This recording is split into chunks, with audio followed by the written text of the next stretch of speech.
Good evening, everyone.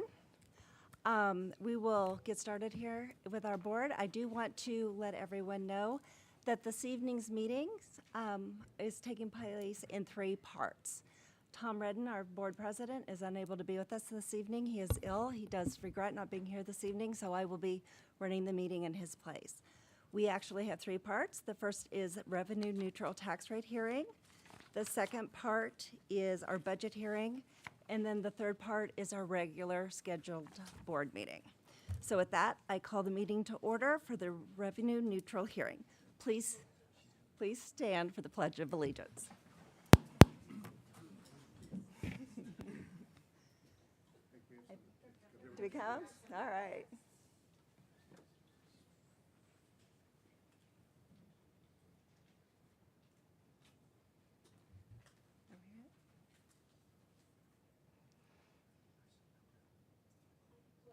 Allegiance to the flag of the United States of America and to the republic for which it stands, one nation, under God, indivisible, with liberty and justice for all.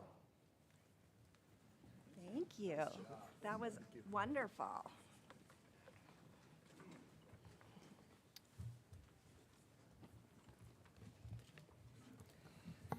That takes us to 1.3, revenue neutral hearing by Amy Drodemeyer. And just so everyone is aware, this portion will take place until 6:10. We cannot close this portion of the meeting until we hit 6:10. So at this time, if there are any citizens, taxpaying citizens of USD 231 that would like to address the board, this is the time for the revenue neutral tax rate.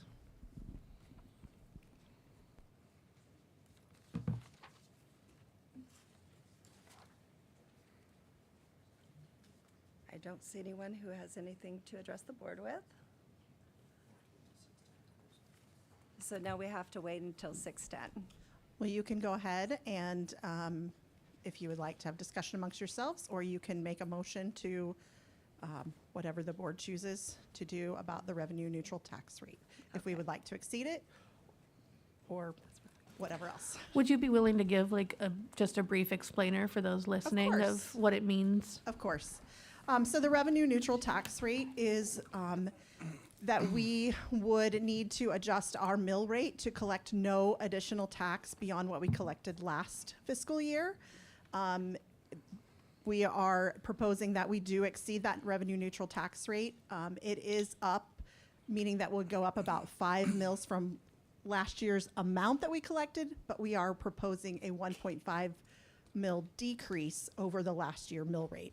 And this is all due to assessed valuations. When assessed valuations go up, a mill is worth more in tax collection than it is last year with the different rates. So $200 generates, 1% on 1% generates more than $100 did. So that's what we're talking about, is we are asking to exceed the amount of tax that we collected last year for the purposes of operating our school district.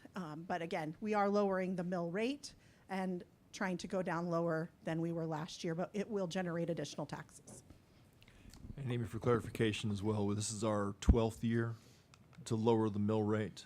We are consistently trying to make the dollars stretch for our community as much as possible. And we appreciate the dedicated nature of our taxpayers. We want to provide the very best product possible, and we're trying to do so at the most efficient rate as possible. Thank you for that, Dr. Huff, and for the explanation, Amy. So at that point, I would make a motion to exceed the revenue neutral tax rate for the 2024-25 budget. And if the board doesn't have anything else to ask, this would be a roll call vote. Right, I need a second first. I'll second. Lena Sutton, Yes. Greg Chapman, Yes. Heath Freeman, Yes. Jeff Miller, Yes. Patrick Ross, Yes. Katie Williams. Yes. Motion passes. 7-0. Now therefore be it resolved by USD 231 Johnson County that the 2024-2025 budget with the levy of property taxes exceeding the revenue neutral tax rate calculated for 2024 and 2025 as adjusted pursuant to KSA 79-2988 is hereby adopted.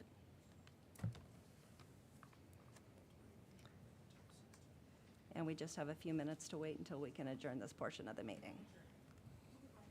I can adjourn it, we just can't start yet? Okay. Motion to adjourn? I'll second. All those in favor? Aye. None opposed.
Being 6:10, I call the next portion of our meeting to order, which is our budget hearing.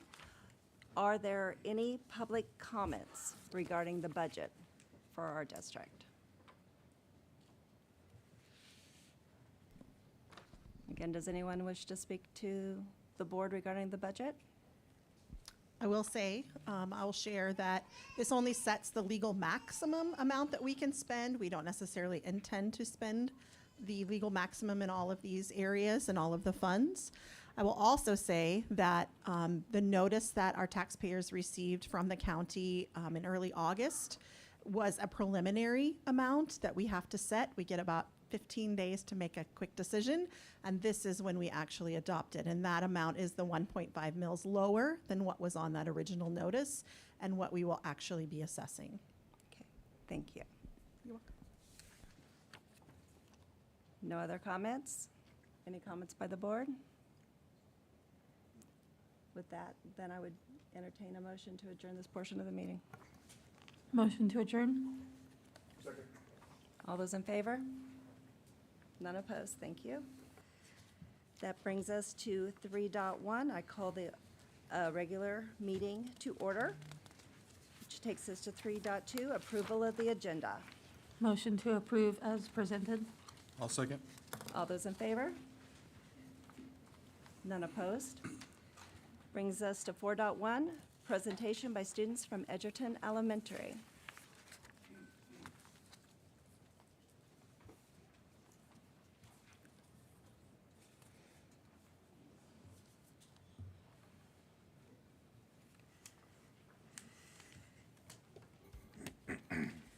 Good evening, everyone. My name is Jenny Adrian. I'm the principal at Edgerton Elementary, and I am fortunate enough to be here with 4 amazing students and a staff member to talk to you about Drop Everything and Read. You got a little bit of the benefit of Drop Everything and Read. The fact that they could sit over there for 10 minutes quietly is one of the reasons that we do this in the building. So we call this DEAR. About 4.5 years ago, during vertical team meetings, we were sitting around identifying some of the things that we had challenges with students. Stamina and grit, and sitting with in a problem was one of those things that we identified, and from that was born Drop Everything and Read. So what are our goals? Obviously, we want to increase reading stamina, foster a love for reading, and develop grit. The students are allowed to pick books that they are interested in. I don't want to waste too much of what they're going to talk about, but this is a targeted time in our day. It's changed over the years, but on Thursdays this year at 3 o'clock, if you ever want to visit Edgerton Elementary, it is absolutely silent in the hallways. Staff and students are sitting reading all over the building, and it is a treasured time, but it is targeted time every week. The benefits, obviously, we're looking to improve reading skills, but that's not why we do it. That's part of why we do it, but we're also looking to increase academic performance, reduce stress, which you'll love hearing them talk about, and then obviously a greater self-discipline. They were given the opportunity to leave because sitting 10 minutes listening to budget information may not be as fun, but they wanted to stay. So I'm very proud of what DEAR has done for them.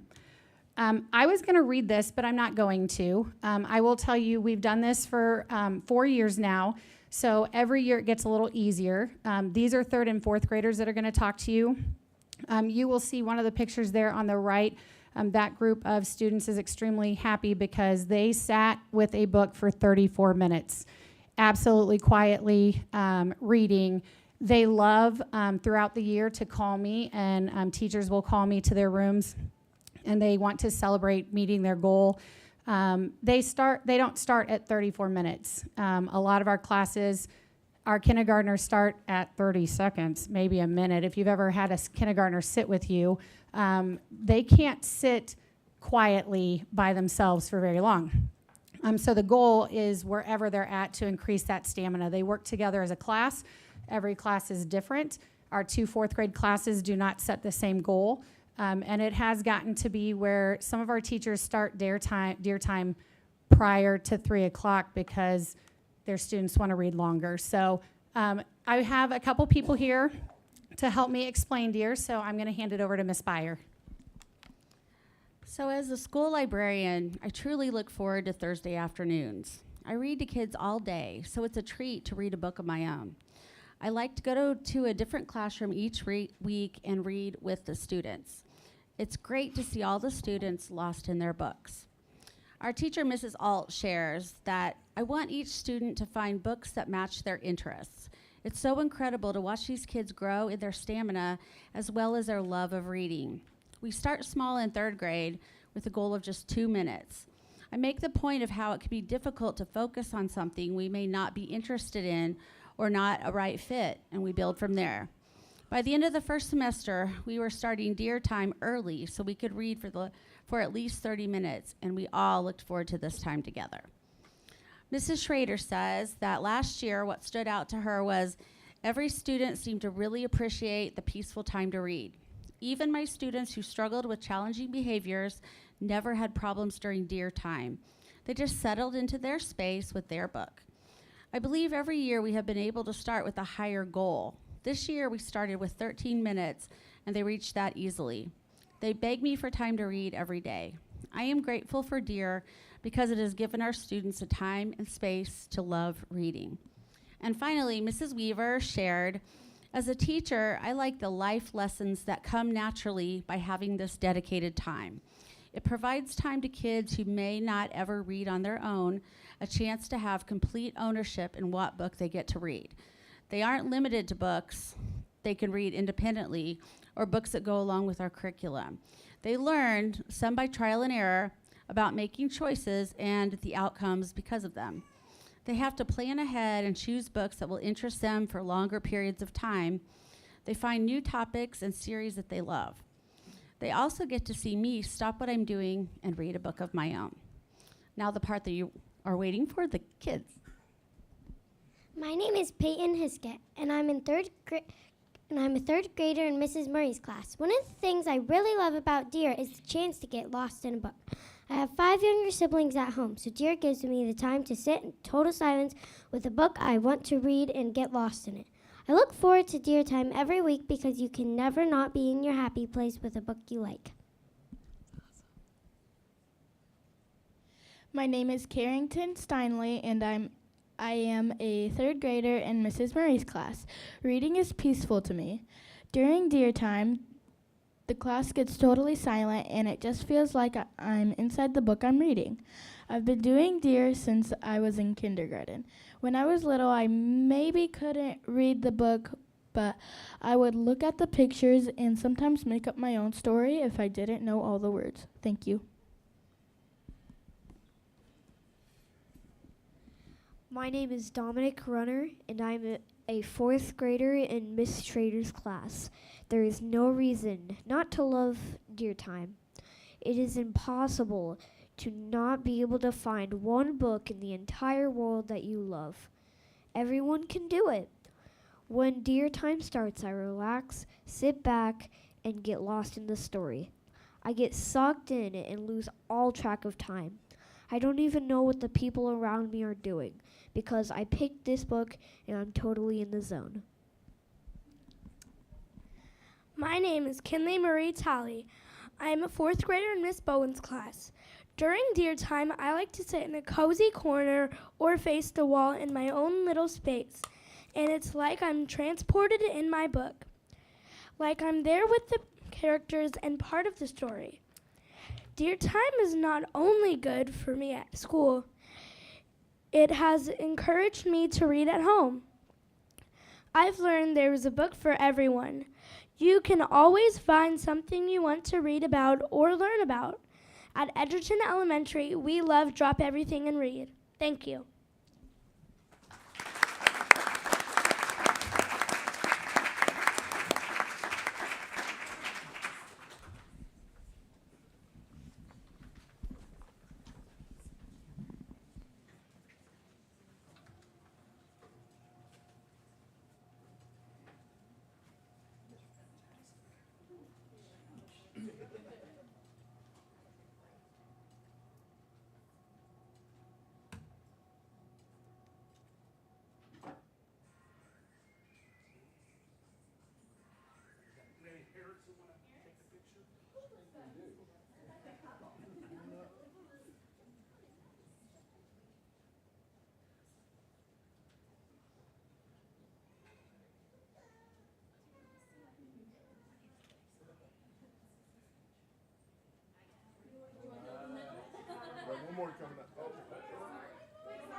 Thanks, you guys. Great job. That brings us to 4.2, recognition of Aaron Batterby by Dr. Ben Booth.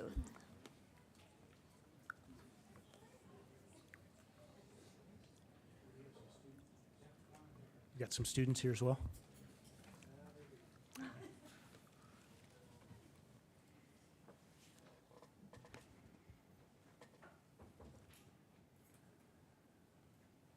guys can stand up there and face the, yeah, for sure.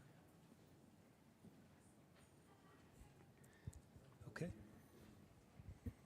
Well, they will to introduce themselves, but we'll get that in a second. So, good evening, board.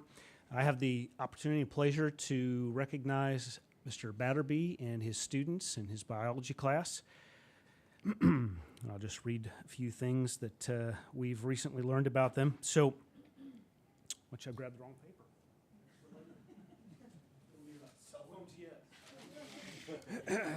Okay. Students at Gardner Edgerton High School had the opportunity to collaborate with Heartland Coca-Cola to design part of the Olathe Production Campus, OPC, located on the northwest corner of 175th and South Hedge Lane as part of the OPC Landscape Design Challenge. Students had the opportunity to design landscaping elements, public art pieces, and signage to help Heartland Coca-Cola promote water sustainability. The winner in each category received $500 for themselves and $500 to be donated to a club or clubs of their choosing. The winning designs will also be brought to life on the OPC. The landscape design winner was Jaden Casper. Is Jaden one of the, okay, Jaden, all right, who picked the gifted program and tabletop gaming club to each receive $250. Gabby Johnson, is Gabby? All right, Gabby's here with us. Won for sign design and chose the robotics club to receive $500. Brooklyn Pence, is that you, Brooklyn? All right. And Kinsey Savage, all right, won for public art design and chose the art club to receive $500. Lastly, to help students at GHS with their own sustainability efforts, the Ecology Club was awarded $2,000. The students will be invited to OPC for the grand opening to see their designs come to life and receive a tour of the facility. And just as a side note, all other students who submitted a final proposal also received $50 from Heartland Coca-Cola for seeing their projects through to the finish line. So again, we want to congratulate you and Mr. Batterby for coordinating this and for representing the school district well. So thank you for being here tonight.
Okay, we have nothing for 5.1, commendations and notes of appreciation, and that brings us to 6.1, hearings of requests and suggestions of citizens and organizations tied to our district. We do have a few speakers this evening. First up is Teresa Lang, followed by Patsy Vaughn.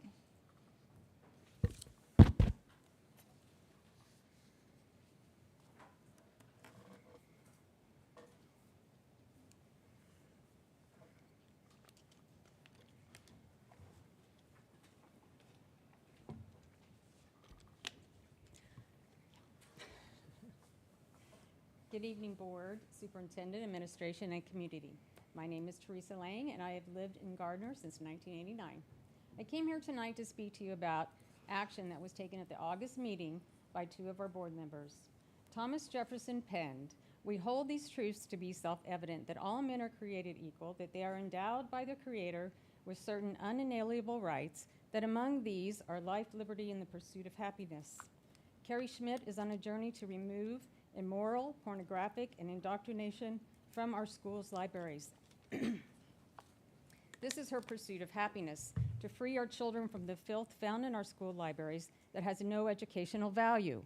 I can assure you, as others who know her as well, that Carrie has no pleasure in this task, and that as she has been accused by some board members, and has on many occasions felt despair and overwhelming anger and sadness over her findings. You should be working alongside of her to improve this literature for our children and have access to in our school libraries. If there was action on your part that would equal the amount of time and energy that Carrie has given to review the books you are allowing our children to be exposed to, then Carrie would be out of a job doing this for you. She has brought many horrifically immoral, pornographic, and indoctrinating books to your attention that needed to be removed, and given a few of them have been, many others have not. And if it were not for her, these unacceptable books that have been removed would still be in our libraries today, available for our children's innocent minds and precious little souls to read. Instead of berating Carrie, those that spoke against her at last month's meeting, meaning Greg and Tom, at the least should be either censured by the rest of the board, or at the very least, a public apology is due to Carrie, as it is evident by the large amount of criticism the board received via phone calls, text messages, emails, and social media from the public that you were in the wrong and not Carrie. She's a community member, a concerned parent of children in our schools, and is working hard to help you clean up a mess that should have never been allowed in the first place. You have no right to try to silence Carrie either, according to our First Amendment of our Constitution, the freedom of speech. You have no right to criticize her honorable efforts to make a bad situation better. I would mention also that according to the open forum in BCBI, public participation in board meetings states that except to ask clarifying questions, board members should not interact with speakers at the open forum. So I will leave you with this. Matthew 18:6. But whoever misleads one of these little ones who believe in me, it would be better for him to have a millstone hung about his neck and to be drowned in the depth of the sea.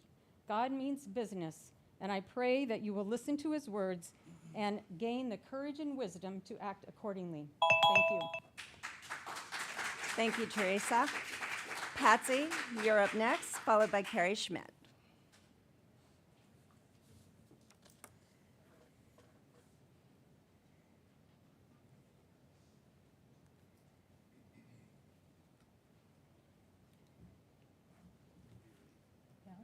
When you're ready. First, I would like to say thank you for the opportunity to speak tonight. I would like to introduce myself. I'm a medical professional. I serve in cardiac medicine. I've lived in Gardner since March of 2008. I'm a homeowner and a single mother of a son that began his junior year of high school this year. He has received all of his education in this district. My daughter and oldest child has been an elementary teacher in the public school for over 10 years. The importance of education is emphasized in our home, along with faith, integrity, and character. You will not find questionable, immoral material or material with vulgar or pornographic content in my home. I believe those decisions support my desire to protect my son's safety and purity. It is impossible to know every move of a 16-year-old boy, but my effort is there. All children that come into my home are greeted with kindness and most likely a meal. I tell you this because I want you to know what kind of mother and community member I purpose to be. Over the past several years, I've attended meetings, but I've mainly watched online because, like most mothers, on Monday evening, I'm preparing dinner, checking homework, or attending a meeting or event on behalf of my son. Disappointment has become common for me with this school board, but I've never felt any of it was personal. Then, at the last board meeting, I witnessed what to me is a new low.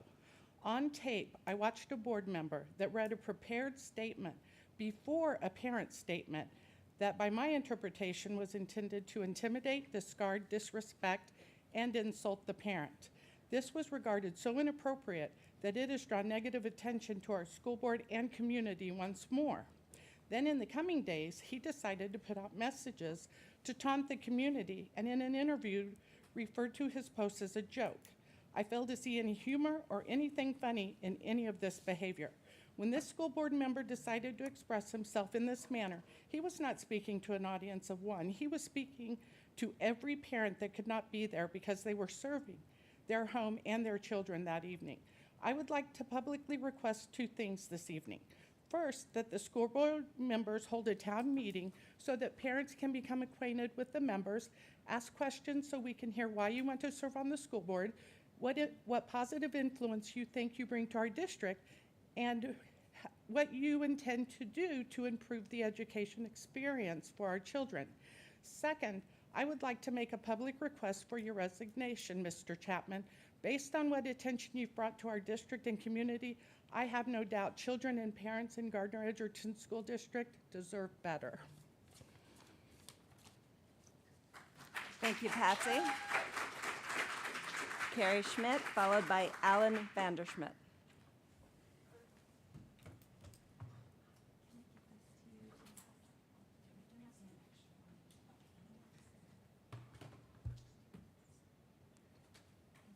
Yeah, is this on?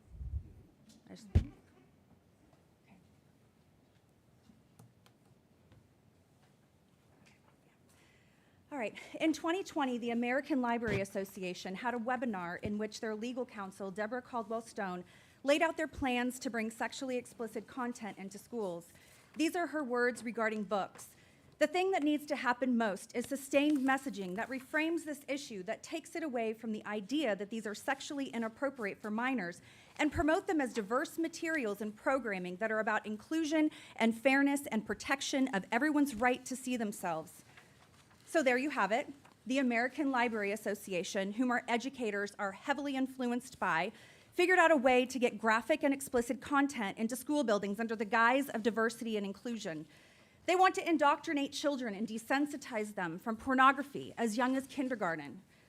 Pornography is contributing to the hypersexualization of our children and teens. Exposure leads to low self-esteem, body image disorders, and increased desire among our youth to engage in risky sexual behavior. Pornography links violence against women and children with sex, which fuels the demand for sex trafficking, prostitution, and child pornography. Pornography can impact brain development and functioning, contribute to emotional and medical illnesses, as well as harmful sexual behaviors and addiction. Our school district focuses a lot on the mental health of our youth. However, our district is contributing to the mental health crisis by allowing explicit content in it. Per our high school student management program, it is a level 4 offense out of 5 for a student to be disrespectful to a staff with profanity. However, it's okay for our curriculum books to be laced with offensive profanity. It is a level 3 offense for a student to involve themselves in inappropriate sexual conduct, but the district is supplying sexually explicit content to them. Do you see the hypocrisy and the double standards in your rules versus what you provide students to read? So the question arises, how do you fix it? The district needs a policy for educators to follow when they bring a book into their classroom or the library. The district lacks a proper vetting process, which is the sole reason why there are so many book reviews coming in. You need to make books a priority this year. You all just changed a policy in 3 days that silenced representatives from Gays Against Groomers and Moms for Liberty. Not to mention how you silenced many tax-paying citizens who fund this district. If you can do that in record time, I think you can create a policy on vetting reading material this year, and I even have some ideas for you. I am not the problem for exposing what is in your libraries. Put your energy into protecting students every day and get the porn out of our schools. Love our kids more than your disdain for me. At this time, I am formally requesting that the board censor Tom and Greg for breaking the board's goals and objectives policy and acting unprofessionally by silencing, belittling, mocking, and defaming me during the last meeting. If a staff member treated a parent like that, they would have consequences. Thank you, Carrie. Board members should have consequences too. Alan Vanderschmidt, please take the stage. Come speak to the podium.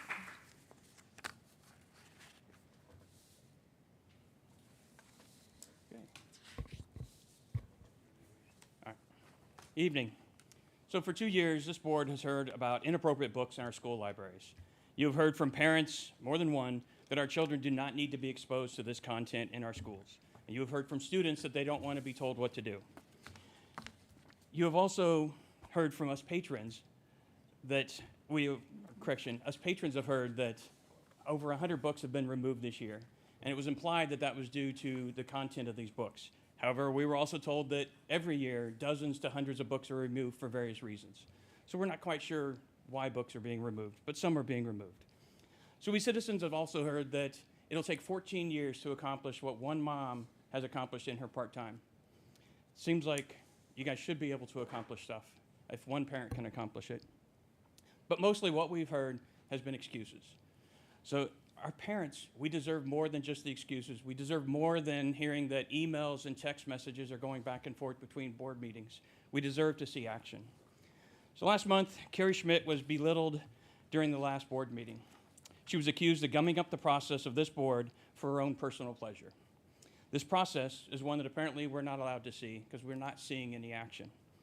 Sitting in the audience last month, I was amazed at the perception that us parents should sit down and be quiet because this board seems to be above us. I do not personally believe that the board members feel that way directly, but I can assure you, especially given the other speakers tonight, that that's the way the perception came across. During her speech, Ms. Schmidt read an excerpt from the series A Song of Ice and Fire. The exact quotes visibly disturbed different members of the board in that it looked like they did not want those words read aloud. So I had planned to ask this board why those words were not appropriate to read at this board meeting, but yet we can have them in our library. But I see that today that series has been removed from access to our students, which is great. That's what we want, is pornography removed from our students. Because of the words Ms. Schmidt has read during various meetings, it is alleged that YouTube is threatening to restrict the district's channel.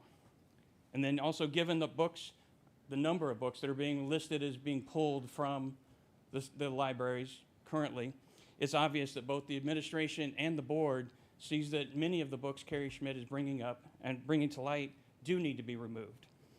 We've also seen that this board can act quickly, change policy, and so I think it's time to set a new policy. I feel like the board should set a policy that if books cannot be read over the public airwaves, they should not be in our libraries. So, thank you. Thank you, Alan. That brings us to 7.1, grants and donations. That brings us to 7.1, grants and donations.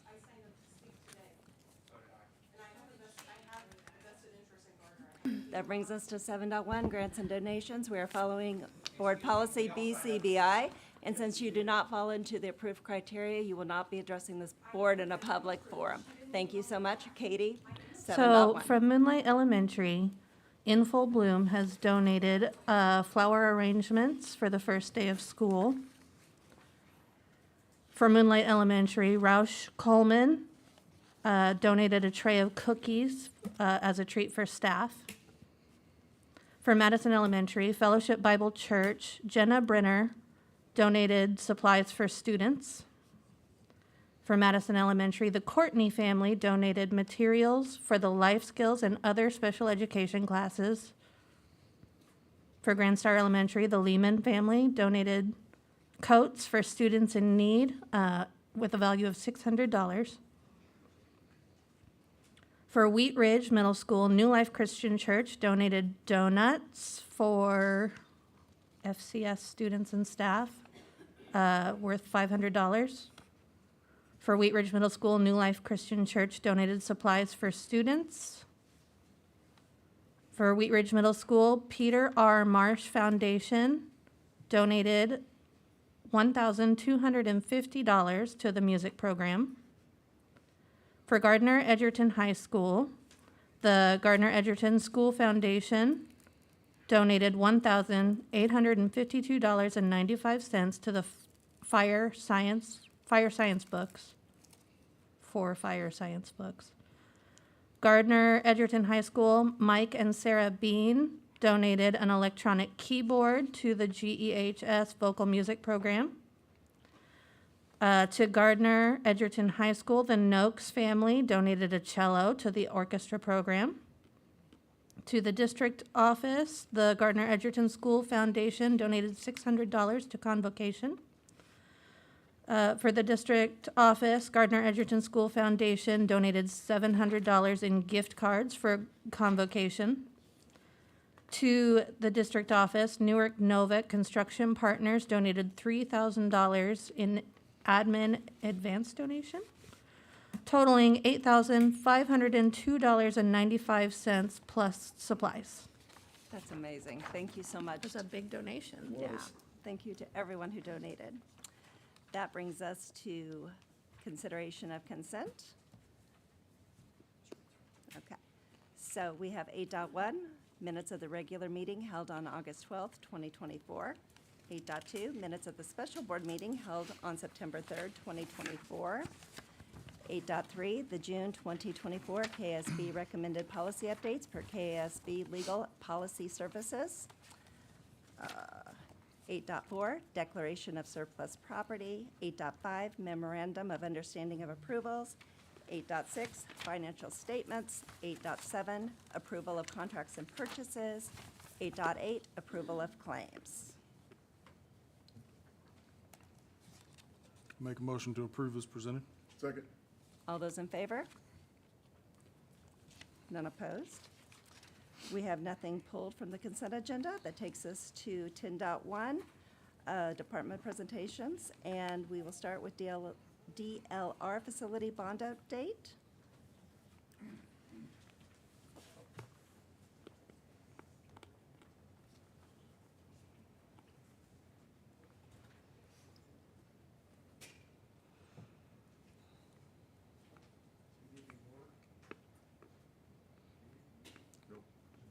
I'm not sure. Okay. Okay. Good evening, Board. I'm here with DLR. Our August 21st bond meeting went really well. We had a lot of good discussions going on between the public, the administration, and the educational teams. With that, DLR did a good job of working through the crowd, and through that, I will turn it over to them to break it down a little bit better for you. Thank you for having us tonight. My name is Ian Kilpatrick. I lead our team at DLR Group. And as Mark mentioned, we had a fantastic session coming back from summer vacation and really diving into that testing and refinement phase that you see up on the timeline. So starting to look at what are the possibilities. And this focused really on some of those bigger ticket items, exploring and educating every stakeholder group in the bond planning process. So I'll do a really brief high-level overview of what was a very, very rich 90 minutes. As mentioned, this was diving into that discover and dream, so really thinking about what could be. That is a direct result of much of the ideation to date and understanding what the needs and wants are across the district. And so we started with just the conversation around early childhood. We've had a lot of robust conversation around this, looking at what opportunities this would afford Gardner Edgerton, specifically through that access and enrollment to early education, centralizing a lot of the resources and functions that exist throughout the elementaries today.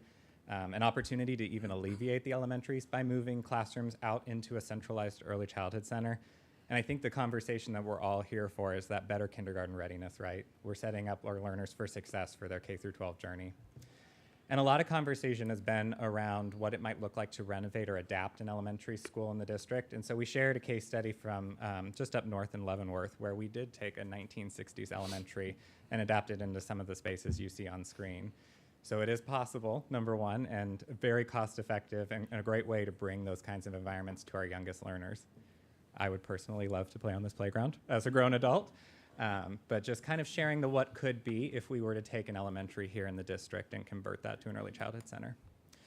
We did ask the groups, based on just preliminary conversations, identifying 2 elementaries as kind of key candidates for this. That would be Gardner Elementary and Sunflower Elementary. And we asked, of the 2, which would you like to see as an early childhood center? And Sunflower, at 63% of that audience, was the winner of that. And I think there's a lot of great opportunity in that building and on that site to be able to do this. We dived a little bit into the elementary school conversation, and that's a direct result of if we took an elementary offline, we'd have to add an elementary, right? And so what would that look like, and what opportunities might it afford? Again, help to alleviate some of that overcrowding at the other elementary schools, particularly the conversation around Madison. And we would be looking at building that Grand Star prototype, so it would be a larger facility in comparison to some of the older elementaries. It does address some of the planning and development in the works up at the north side of the district. And again, looking at opportunities to free up space in the elementaries, not just from early childhood, but for programming like SPED, more robust programming, as well as some art programming. So without physically expanding your buildings, it could afford us that opportunity to do so. We showed kind of preliminarily with the piece of land that the district currently owns south of Pioneer Ridge, what an elementary would look like on that site if we did similar pickup and drop-off lanes as Grand Star, making sure that we get all of that car rider line off the streets as much as we possibly can. And again, it would mirror that pairing of Grand Star and Trail Ridge, which has seen a lot of success since those buildings were built. And just kind of teased with a little bit of imagery. Our team put together a long time ago about just what that could look like if we were to build out that site adjacent to Pioneer Ridge. We asked the audience just in a new elementary school, because no building is perfect and Grand Star's been open long enough that we've got some great lessons learned. What should be considered, or what was missed maybe in that building or in some of the other buildings? You see up here a handful of items, whether it's specialized programming, safety and security is a common theme, traffic concerns at many of the elementaries, STEM, art, and then additional staffing if we were to bring another building online. All great concerns that we'll continue to dive into in subsequent workshops, as well as in some of our sessions with district leadership. Leading into safety and security, that is a huge conversation across the board, and we really wanted to kind of define what that means. We've tossed those words around, but it means improved security cameras and surveillance throughout all of your district facilities, improved access control throughout all facilities, and safety film, which hardens those safe and secure entry points that you see on the image in the right. We approach that really through a three-legged stool. We call this our relational safety framework, but we recognize that human connections are a huge piece of that, and we've watched that happening across your buildings in the district. We also recognize the environment can stop an intruder or a lockdown situation, but technology is also an important piece that we've identified on the previous slide, and all three of those really have to work together for successful, safe, and secure environments. We again asked the community and stakeholder groups, what part of school safety and security do you think needs to be most addressed? A lot to do with just that perimeter lockdown and classroom safety, but also the long-term maintenance of surveillance systems, of security systems, and then again, that safety glass and film. Playground improvements, diving into another hot topic that we've been touching on many workshops now, and looking at the opportunities of turfing some of your playgrounds, having inclusive play equipment, and just, again, better parity and equity across all elementary playgrounds. And thinking about what that looks like from a cognitive development standpoint, inclusivity, teamwork, creativity, physical development. There's so much good that comes from outdoor play, and so this is a piece of the bond that could, as we define the scope, really touch every building with outdoor playgrounds. And again, just asking some of the things we might have missed or want to make sure that we are including in that scope, and a lot of it goes back to safety, fencing, but also how outdoor play can be more than just jungle gyms, but have sensory opportunities, better opportunities for some of our specialized learners, and as well as just shade. It's getting hot out here. We touched as well on the Educational Service Center. That's been a rich conversation about what it could afford, because that is always a tough one, right? It doesn't directly impact a student, as it's not a space they would occupy, but it does. It would really afford the district an opportunity to consolidate and bring efficiency, not only in economy of scale by ordering larger and bulk products, but it would also help with some of the lifespan and storage of equipment across the district that currently is either parked outside or exists in various facilities. We looked at Spring Hill's new service center as an example of that, which is the image on the right, and I can attest that I would love to have that kind of storage in my own home, but really diving into what that has done for Spring Hill, a neighboring district. And again, asking the audience to give us some feedback, really what priority is most important in a new service center, and that is just a capacity to serve all district facilities more adequately.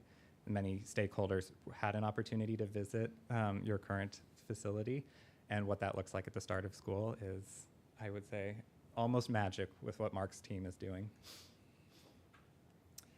And the high school, kind of rounding out some of our conversations, just looking at, again, opportunities to touch the high school, whether it's right-sizing some of the spaces that are now undersized after adding on to the building many times, or looking at career tech opportunities or expanded athletics opportunities. And then again, just the conversation about what long-term growth is for the high school. We hear, and we heard our stakeholders, this is a one high school district. But when that reality is no longer attainable, what is our contingency plan? And that's been a great conversation. We touched on just a case study down the road at Shawnee Mission Northwest of what it could look like to revitalize and rebrand some of those central common spaces.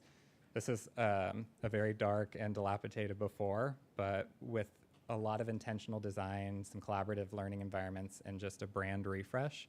Something we've heard that the high school desires is to be more blazer focused, have more of that blazer blue, and really celebrate the identity of Gardner Edgerton High School. And again, polling the audience just to understand what are some other things that we may want to consider in the conversation as we move into our next workshop. And you see a few up there, from athletics to CTE accommodations, as well as additional SPED. And then we'll round out just with continuing conversation around trails, recognizing this facility is undersized. It's a great facility that was built recently, but is now being outgrown. So not only what it would look like to relocate that trails program to potentially the alternative ed building or somewhere else, but also what opportunities might we have to leverage this awesome building on the high school campus. We asked the audience where ideally alternative ed might want to exist, and that was typically the high school campus pretty unanimously. I think a lot of potential synergy with the Blazer Success Academy that is very much coming to fruition.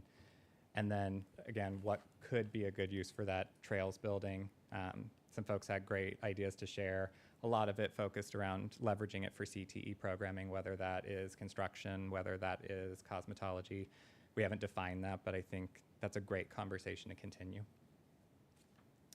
And so where are we going? Next session, coming up in a couple of weeks here, we are going to get into build a bond. And so that's really when we give all stakeholder groups all of the parts and pieces. We haven't defined or said yes to anything, but we'll allow them to fill their bucket, for lack of a better word, to see what that scope wants to be for the bond referendum.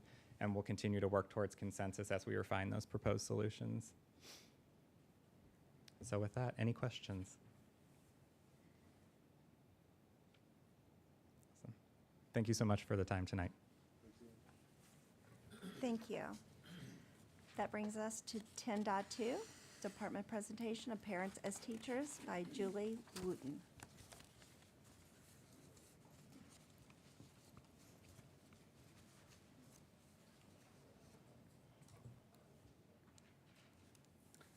Hi, I'm Julie Wooten, and I'm the Parents as Teachers Coordinator for the Gardner Edgerton School District. Let's see. Today I'm going to provide information regarding the Gardner Edgerton School District Parents as Teachers program. This program was established in 1990 as one of the first pilot programs in Kansas. It is funded by the Kansas Department of Education with a 50% grant from the school district. Parents as Teachers serves families with children from birth to 3 years old, pregnant mothers and children 3 to 5 if they have younger siblings in the home or the family needs extra support. We offer 4 main services. We do home visits, group connections, screenings, and resource connections. Last year, we conducted 514 home visits. Our parent educators visit families monthly, bi-monthly, and sometimes weekly, during the day, in the evening, and sometimes on the weekends. During each visit, we provide activities to promote parent-child interactions, support child development, and encourage positive parenting behaviors. We partner with parents to reflect on child development, parenting, and family well-being. Besides child development, we cover topics like sleep, nutrition, health, attachment, safety, prenatal care, discipline, daily routines, as well as family topics like childhood education, basic needs, health, relationships, and recreation. Here's what a parent has said about Parents as Teachers. Every year we provide over 30 activities for families called group connections. Our families often call these play groups. These offer parents a chance to connect, learn about child development, and gain parenting tips while children engage in social and developmental activities. Some of our family's favorite group connections are Campout, Motor Morning, and Art Night. We also have offered connections on safety, discipline, and many important subjects. Up here you can see one of them's Art Night and one is Motor Night. We screen families in 5 areas: ASQ's developmental screenings, ASQSC, social emotional, hearing, vision, and health. We make referrals to ITS, support the family in areas of need, or ask them to connect with their doctor for follow-up.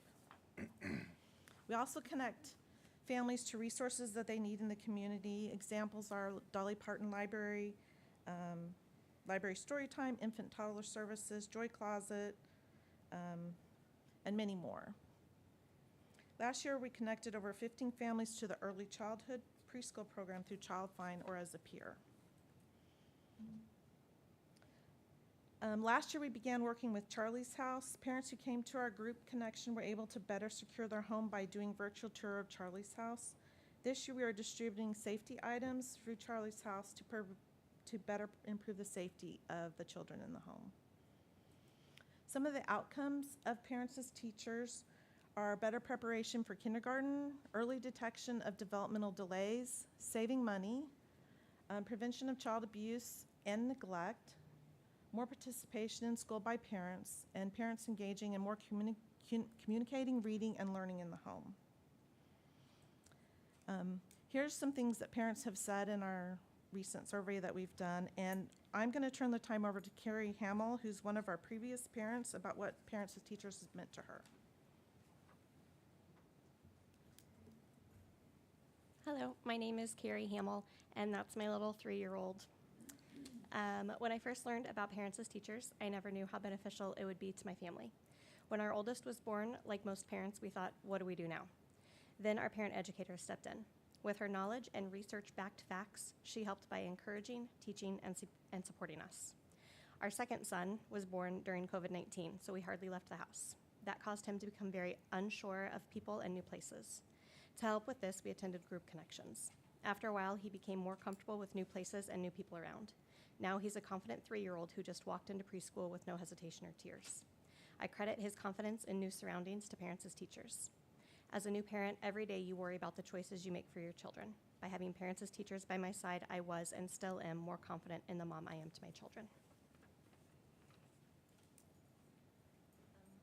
Thank you for your time. Do you have any questions for me? Good, thank you. Thank you. That brings us to 10.3. Cell phone update, please. Yeah.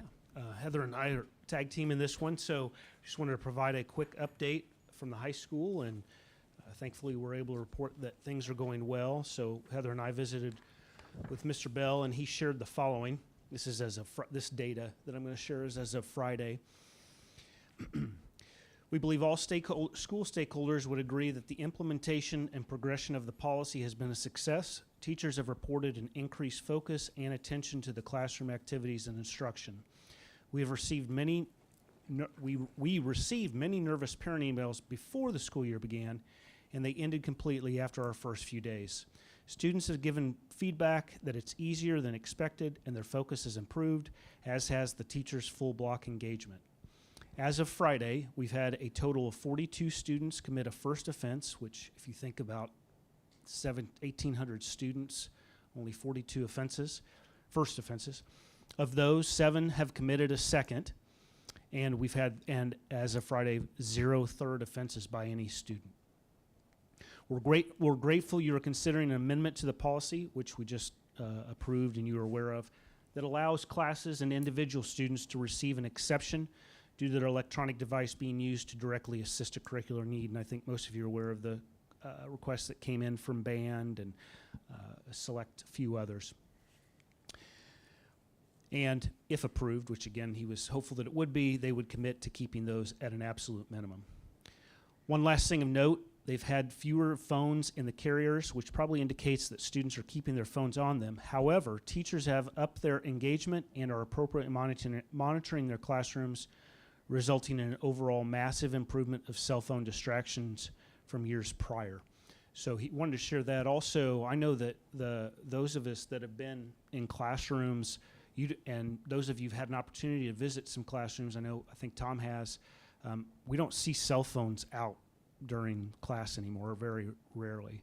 And so I think the board's goal, we're off to a very strong start. So happy to answer any questions, but thanks for allowing us to provide a quick update. I appreciate you guys getting that started and getting it rolling. You know, the more I've read the Anxious Generation, you know, the more it makes sense, the more changes I've made in my own personal life. Today I read the portion about all the distractions that happen within a short amount of time, and I actually put my cell phone in my backpack and got more work done than I have in quite a while. So definitely appreciate you guys doing it, and can't wait to see the test scores hopefully go up, and maybe some depression and anxiety going down too. So really appreciate it. Yeah, I appreciate the update. That's great news. Thank you. Thank you. That takes us to 10.4, Dr. Brian Huff. All right, I wanted to echo a little bit of that report and thank this board. It was not easy moving up to the point of having a cell phone policy and a major shift in our culture, but we do believe it's well worth the time. The times that I've spent at the high school, I've spent a lot of time in the halls and in classrooms, and I have yet to see a cell phone in any student's hands. So it is making a difference, and I appreciate all the time and effort that this board has put in, and my team out here in the audience, thank you. It has not been easy, and you all have done it very, very graciously, so thank you very much. I also wanted to report on just another positive thing that's gone on. This past weekend, we had our inaugural Hall of Fame class inducted. This is a really remarkable addition that we have through our foundation. So Tim has taken on, Tim Brady has taken this on, and has really run with like everything else that he touches. He goes way above and beyond the expectations. And so our inaugural class included Ray Braun, who is a 1939 graduate of Edgerton Rural. For those of you who have traveled 56 Highway from time to time, you notice a gas station that looks like it's probably not pumping gas anymore on this side of 56 Highway. That was his gas station when he moved into Edgerton years and years ago. And he was a stalwart of the community. I think maybe the most remarkable thing for me was his hand in getting Hillsdale Lake, up and going. So that was really nice. Shirley Bruce Brown, also a cornerstone of our community. You've now noticed the name Bruce on several things around the community, notably on the funeral home. And she has not only run a great business, but she has also been just a pillar of our community for years and years, and has really been a great example for women in leadership as well. So she was part of that class. And I should have mentioned earlier also that Ray Braun was posthumously inducted. And then Roy Jensen, Dr. Jensen, class of 76, is currently a researcher at KU, one of the premier researchers in the country as well as the world in breast cancer research. And his imprint on our world is incredible. And we all of us, I would bet, have family members, friends that have been touched and impacted by cancer. The work that he's doing is absolutely remarkable. This district should be very proud of the graduates that we put out every year. And as I said to this inaugural class on Saturday, our graduates have great examples to look to in how they move forward in their future. And so now I have a challenge for those of you who are listening and here. We have other graduates that we would like to recognize in the future. And so if you have somebody that's in your mind as a wonderful graduate of our district, get with Tim Brady, and let's get those people put on the list, get applications filled out. because this is now a yearly event for us. So thank you very much, board. And again, just to reiterate the same thing I said last month, a great start to the school year. This has been, since I've been here, the best start we've had. And it feels a lot more normal as we get going this year. And I appreciate the work that the board has put in and our team as well. So thank you. Thank you, Dr. Huff. Brings us to 10.5, comments by the Board of Education. I've just one quick piggyback off of Ben and supposed to have been Heather's now, on the cell phone policy, but as it refers back to some other things. And I understand that it's going to be anecdotal at best, but perhaps, over the next 6 to 9 weeks, maybe in the November meeting, we might get an update on what office referrals for the high schools look like and maybe how that's had a trickle down in some of those things and be able to compare to this time last year and this time the year before and see if there is any measurable impact and if that's part of the success of what we've implemented. I think it'd be fun for us to see that and understand how that's happening, and from whether it's, bullying instances or physical things that are being filmed, obviously harder. So I would ask that maybe that be put on an agenda on an upcoming item for us to look at. Perhaps Dr. Pullitt or someone else could do so. Thank you.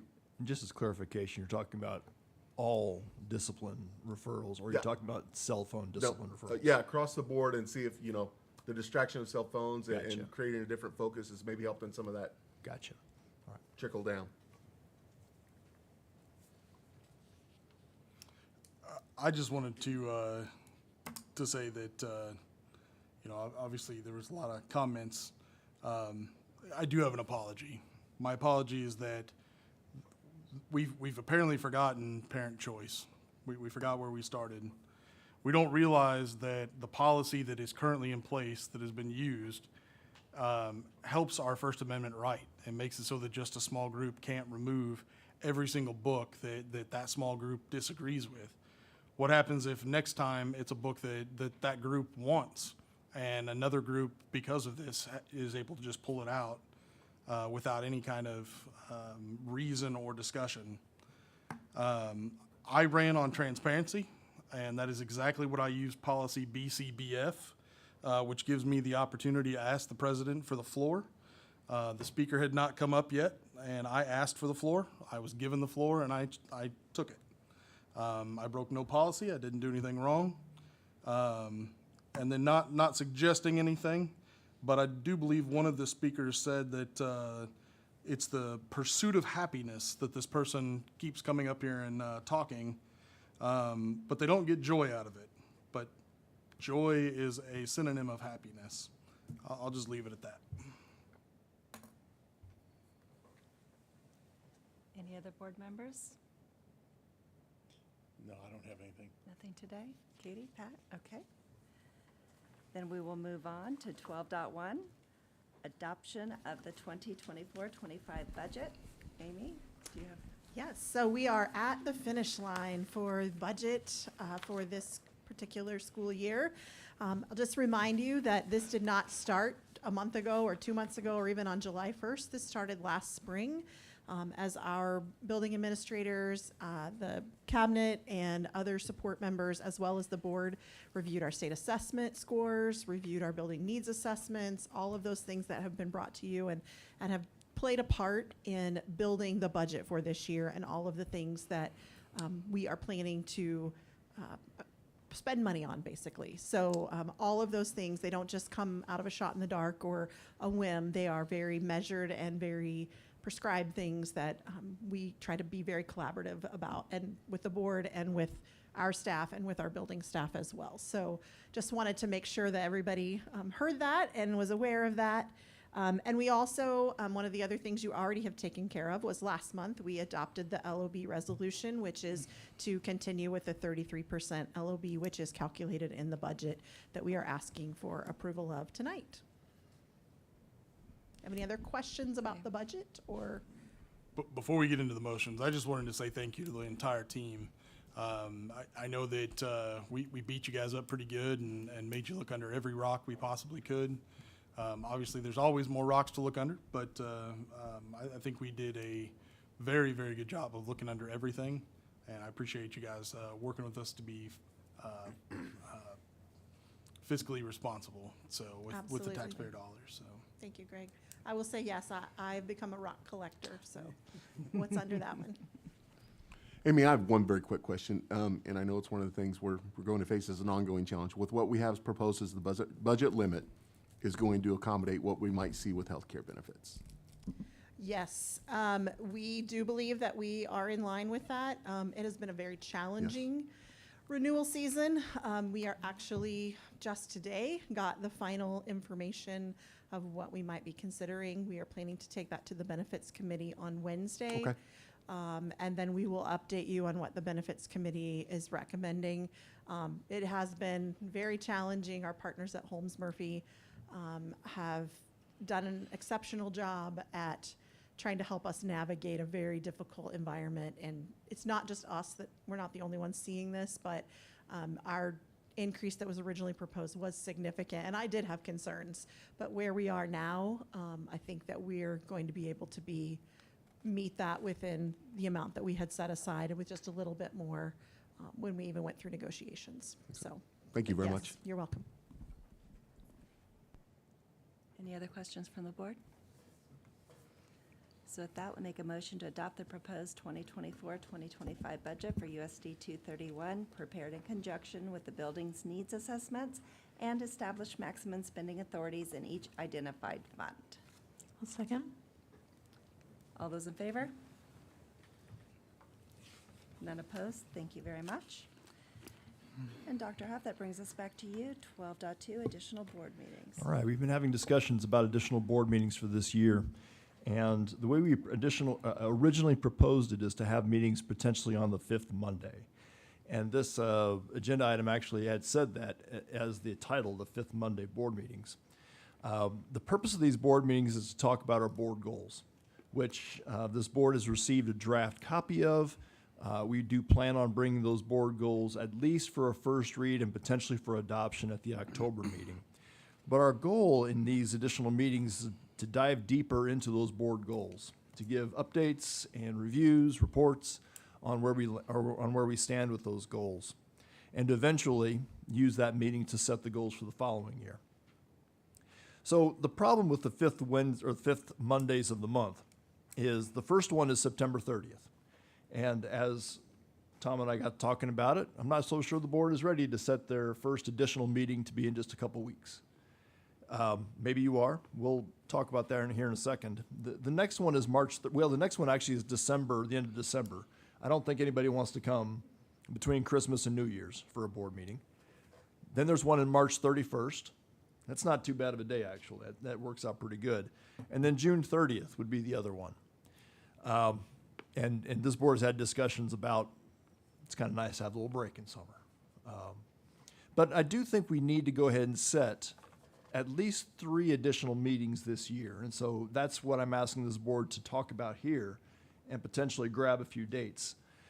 I would propose the March 31st meeting would actually be a good meeting to have our board retreat discussion where we're setting goals for the next year.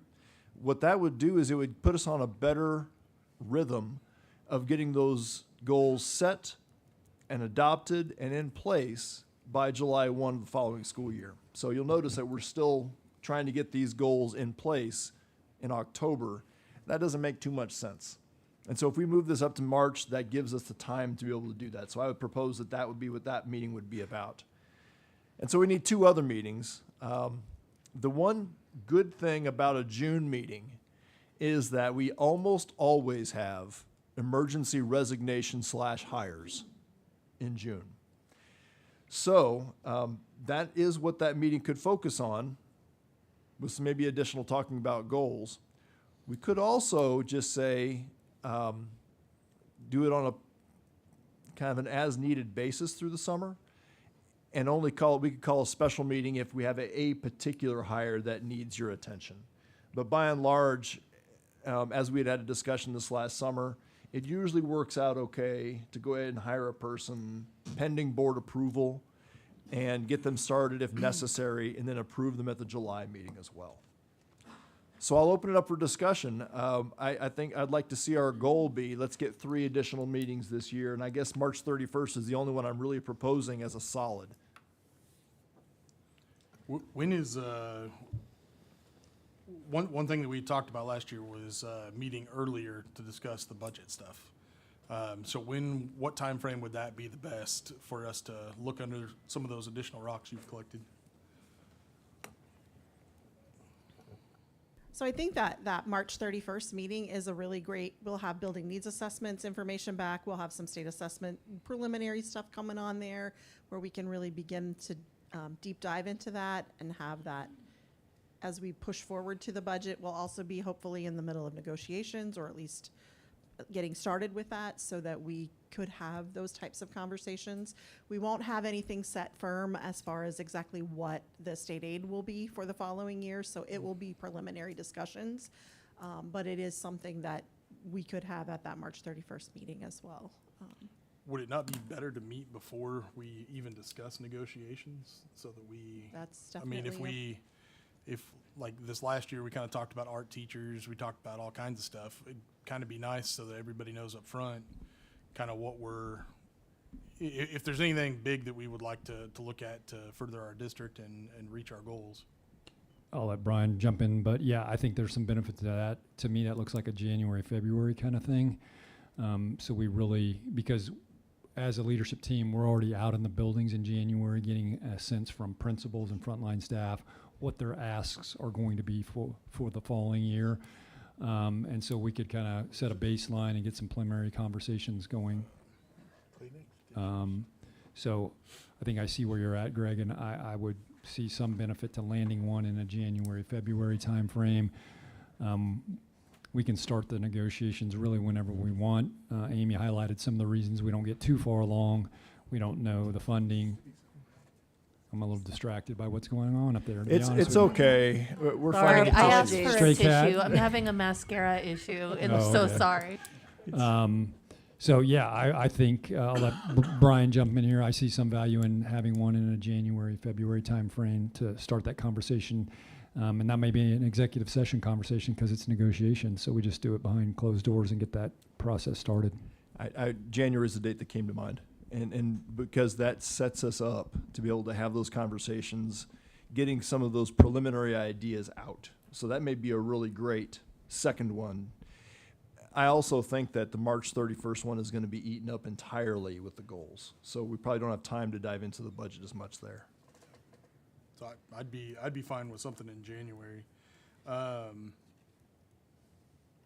The only other kind of thing that I wanted to bring up was just with the recommended action. It's absolutely nothing against Dr. Huff, but I don't like anything that takes away or doesn't include the board president on creating meetings.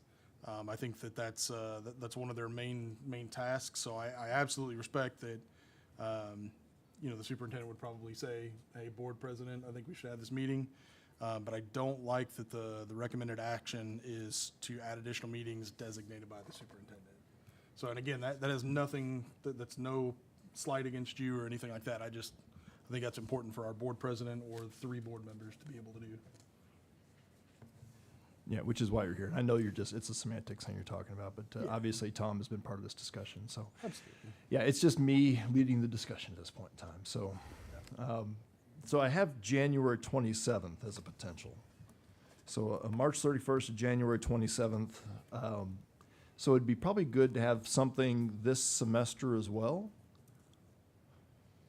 I'd like to chime in just a bit, and I know we want to try to set schedule. I'd actually prefer the flexibility of doing these as special meetings upon request so that we can designate what those are, so we can create a clear agenda on what the expectations for those. We can do those 60 days in advance. They don't have to be done within 2 weeks like we have, but that way we have the flexibility to say, okay, we actually are going to host one. I don't have dates, but in the January, this is what it's going to cover. This is a special meeting announcement without locking ourselves in to anything within the meeting agenda. So I don't know if anyone else feels the same way, but I'd prefer the flexibility of special meetings to accommodate some of these things because they can be direct in what we do from a scheduling perspective, but it gives us the flexibility to say, maybe March 31st isn't great because it'd be better to do it 2 weeks earlier if there's a policy recommendation then it might be able to come to the board faster for implementation, whereas 31st, we have a meeting right after. So I'd prefer to have that flexibility in place. I agree. I don't disagree with some flexibility at all. I do think that by making it an actual meeting, that makes it so that we can have more than just one thing. If there are some things that we need to discuss, it kind of gives us a little bit more flexibility in that direction too. But I think a half and half have a couple scheduled that we know we need to have, and then a couple that, you know, we know that we want to have them, but maybe not have a specific date until we get something a little bit further down the line. Because special meetings, you're really tied down to whatever it is you specifically are calling it for. Indeed. You can't really do anything else. I will preface this with what's convenient for me doesn't matter in this at all. But if we are going to schedule some ahead of time, over the summer is easier. I don't have a set schedule for my year in advance, but I am traveling a lot more for work these days. And I don't want to commit to something and then I'm going to be gone in another country or another state. So if we could, you know, kind of look at the summer. The June 27th one is, and March, I know I'm not going to be gone then, but I'm afraid of voting on something that I can't actually commit to. So that's something I have to keep in mind as well.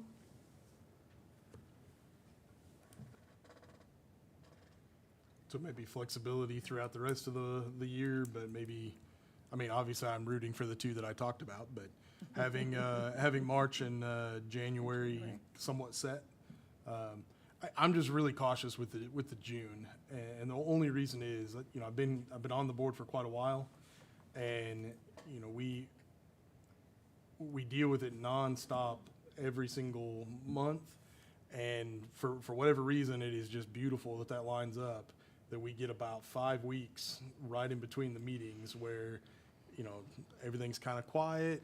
People are doing their own things. There's not much staff here. We're just kind of keeping the business down. So it's kind of nice to have that. I don't really want to call it a break, but a break. It's nice to get a breather. Yeah. I could see having 2 set meetings and agree to have 4 total over the year, but the other 2 be flexible based on a need. Yeah. Sounds like a good compromise. And I'd say, so the two that we have talked about, the March 31st, March 31st, on board goals, that is we've done that the last 2 years, very productive meeting, set agenda, that timing makes sense. I think that one fits the bill as to, you know, what you had to say, Heath. And then the January 27th for budget and negotiations, also a meeting that has a pretty solid agenda, that the timing of it is pretty decent. We could leave it at those 2 for right now, if you'd like. This is obviously, at your pleasure. Dr. Hova, I apologize. What was the date in January? You said I was looking at the 31st of. 27th. Okay. And Deb's over there right now. She's looking at the overall calendar, right? Okay. We don't want to make a mistake about have that on something that's a big conflict. I think it's good to actually commit to a couple extra meetings. That way it doesn't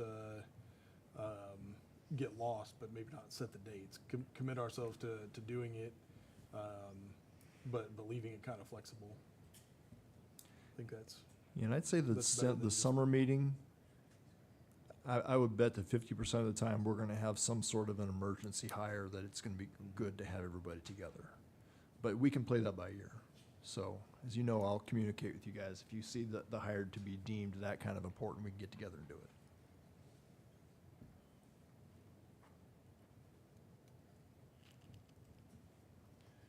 So, With that being the case, I think we can move forward with the January, March. It feels like there's consensus for those 2. And then if we need to do something extra, we could go from there. Yeah, I'd make a motion to add additional BOE meetings, March 31st, January 27th, and 2 additional designated by the board president or 3 board members. I'm not sure we can just say we're going to add meetings and not create dates for them. I think we're getting into a clerical issue that will get crossways if we don't publish what the meeting dates are. I understand the sentiment. I don't know that we can vote on it and just say we're going to add meetings at some point. I think Maybe we I'm can, wrong. we Is can, anybody we can wrong commit about- to it outside of the vote, but I agree with your So Greg, I think that's a commitment probably that we can get to. But we would be, it would also be unfortunate to get to June and not have those 2 meetings and somebody look back and say, hey, you guys said you're going to meet two other times. Sure. So would you like to amend your motion or leave it? I mean, you kind of confused me. You said both. You're okay with both, so I'm lost. I was agreeing with Heath that the motion to include potential meetings might be onerous on you guys, and it might not be a good idea. I mean, I'm fine with just doing 2 and then 2 at the designation of the board president or 3 board members. I'm fine with that. Normal special meeting. For special. Second. All those in favor?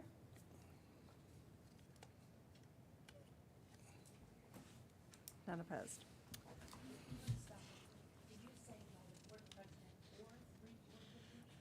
Yeah.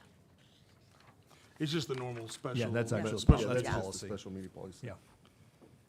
I just wanted to change from what it says in the agenda, the actual motion recommended action there. All right. So we have a meeting on January 27th and March 31st. So I'll go back to Greg's original comment. Yes, I didn't realize that's what the motion said, and I should have caught that. You're exactly right. So No, like I said, you're fine. I'm not. I know It's no slight against you. I just didn't take a wanna- slide against me, but you're right. Yeah. So thank you. That brings us to 12.3, executive session for personnel.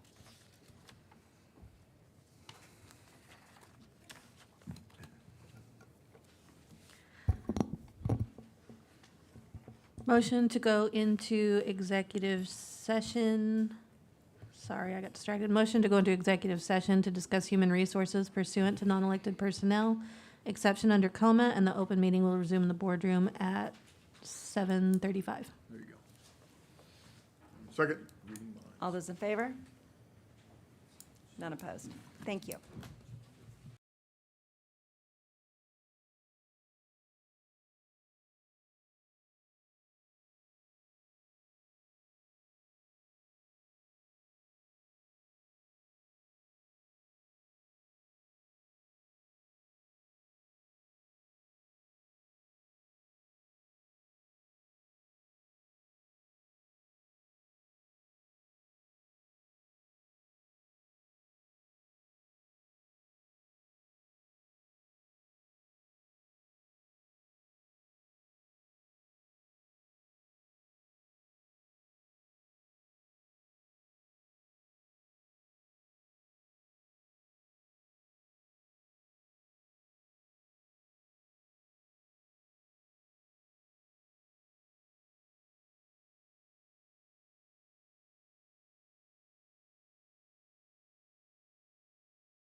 We need to vote on that. We need to vote on that one, right? Motion. Okay, so we're back in, we're back in session.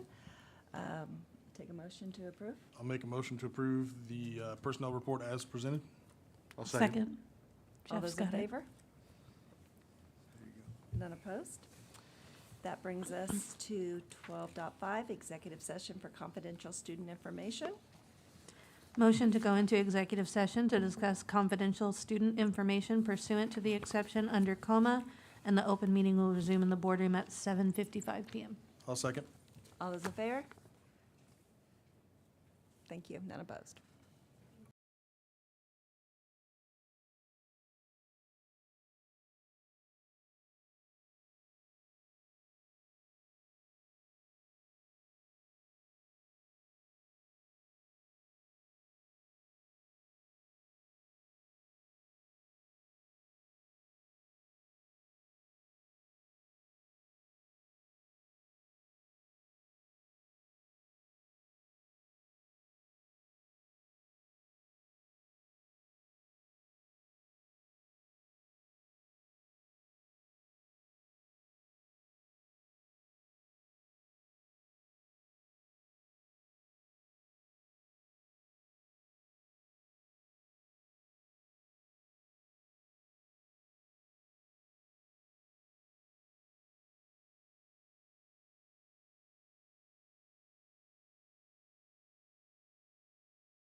call this meeting back into session.